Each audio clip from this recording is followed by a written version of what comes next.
these are all ways we can communicate things that we might not necessarily be able to put into words. And again, things that we might perceive, but that we don't yet have the language for or even the imagery for, but we can communicate it through rhythm, song, dance, and things like this. And this led to thoughts of like more than one dimension of how do you communicate. If we are multidimensional, then that means we're going to have some perceptions from there, but we've probably been trained to either ignore them because they're not helpful for reproduction from the Darwinian perspective, but also because our society has no use for them. So if we do get in touch with this, how are we going to be able to communicate with each other about it? And do we communicate with each other, even on that level?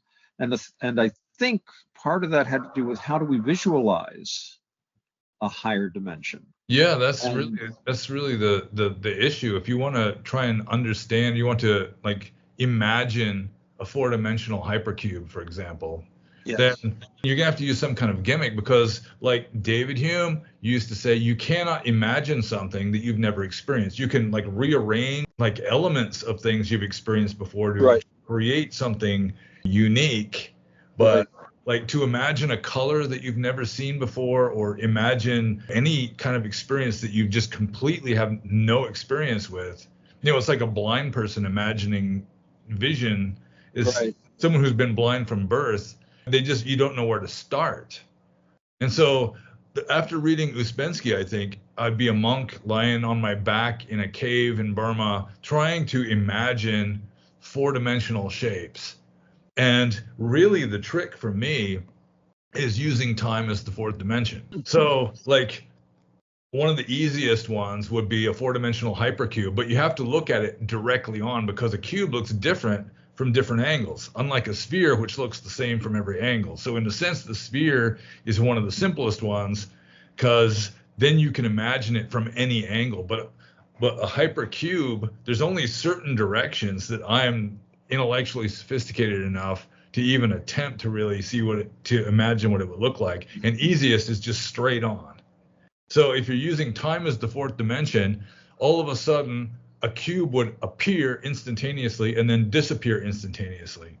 And then you'd have to like replay that in your short-term memory and then consolidate that short-term memory into a unit, so that like intuitively you're imagining its duration in time as a fourth dimension, which it kind of is.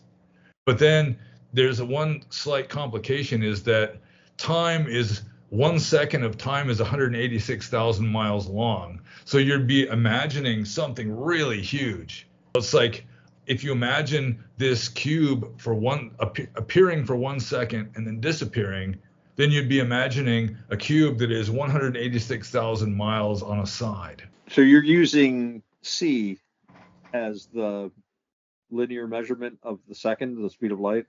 Yeah. I'm just assuming that's the speed limit. Yeah, that when you go 186,000 miles, time stops. So that's how fast it is, I guess. So a second would be 186,000 miles long. I could be wrong.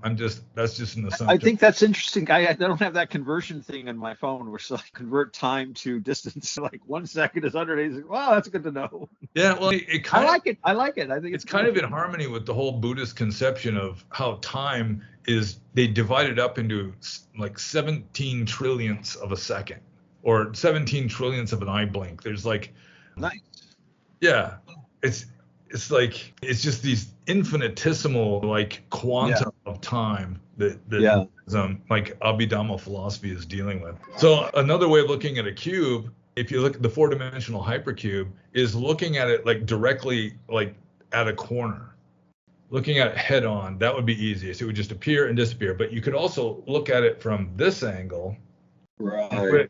You'd see it at this angle, but it'd start off tiny and then get bigger at a constant rate, and then immediately get smaller at a constant rate and then fade out again. And then you just imagine that you just in your short-term memory consolidate that as like the entire appearing and disappearing as the fourth dimension, that you sort of capture the whole thing in your short-term memory and then kind of convert that into a unit. But with a sphere, which I don't really have an example of here. You just see a tiny sphere like appear and then get bigger at an accelerating rate and then kind of level off and then start decreasing at an accelerating rate and then disappear again. And then again, you have to sort of like replay the whole short-term memory experience and consolidate that into one static unit.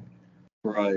You wind up with a four-dimensional hypersphere. So with the fourth dimension being duration, you have to have some sort of visualization of that duration.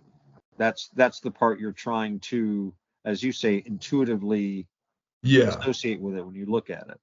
Yeah, you're just trying to translate time into a fourth spatial dimension as best you can using our limited human nervous system.